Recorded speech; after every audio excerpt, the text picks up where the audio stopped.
अगली खबर यह है कि रूस ने यूक्रेन पर हमले का वीडियो जारी किया है कि A-52 हेलीकॉप्टर से हमले का वीडियो है।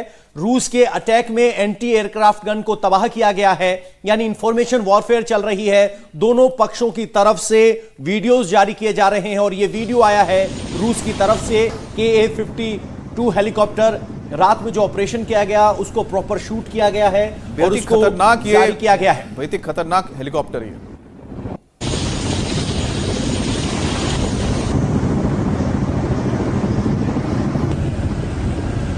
कामोव 52 है, एलिगेटर इसे कहते हैं। नाटो ने इसका हुक्म है। ये अपने साथ बॉम्ब, मिसाइल्स और साथ में रॉकेट्स लेकर फ्लाई कर सकता है और यूक्रेनियन फोर्स को तबाह करने के लिए ये अटैक हेप्टर मैकेनाइज्ड कॉलम के साथ आगे मूव कर रहा है। यानी जो बख्तरबंद गाड़ियां हैं उनके ठीक ऊपर चलकर ये जो यूक्रेनियन फोर्स की मेन इंस्टॉलेशंस और लोकेशंस हैं उनको पूरी तरह से डैमेज कर रहा है। तस्वीरों में ये जो इस समय दिखाई दे रहा है वो K-52 है और आसानी से जो आगे की तरफ मूवमेंट है और ये अटैक है।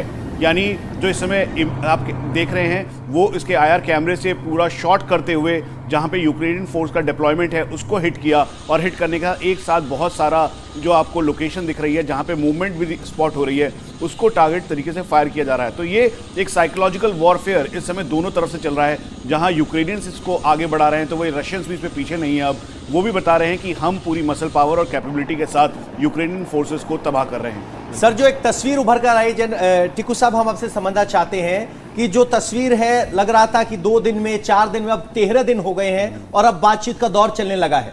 क्या समझा जाए, ये जंग कहां खड़ी है इस वक्त? देखिए, सबसे बड़ी बात तो ये है कि रशिया की जो प्लानिंग थी वो ऑब्वियसली ये होगी कि जितना जल्दी हो सके एटलीस्ट वो टारगेट्स, वो सिटीज़ उनके हाथ में आए जिनकी उनको ज़रूरत है। और कीव, मोरियोपोल, खार्किव, ओडेसा, खेरासॉन, ये सब इम्पोर्टेंट सिटीज़ जो उनको कम से कम 4-5 दिन में कैप्चर करनी चाहिए थी। मुझे लगता है उनकी ये प्लानिंग हुई होगी, लेकिन ऐसा नहीं हो रहा है। और ऐसा क्योंकि नहीं हो रहा है इसके पीछे भी कई वजह हैं। सबसे पहली तो वजह यह है कि यूक्रेनियन फोर्सेस अच्छी रेजिस्टेंस दे रहे हैं। दूसरी वजह यह भी है कि रशियन कॉलम इतने ज़्यादा स्ट्रेच हो गए हैं कि उनकी जो लॉजिस्टिक्स कॉन्वॉयज़ हैं वो उनका साथ नहीं दे पा रही है। और आपने देखा होगा कई जगह पर तो टैंक इसलिए अटक गए क्योंकि फ्यूल ख़त्म हो गया। तो कभी कभी तो प्लानिंग आप बहुत अच्छी करते हैं लेकिन एग्जीक्यूशन में प्रॉब्लम हो जाती है। चलिए सर, इसमें एक सवाल मैं जोड़ देता हूँ।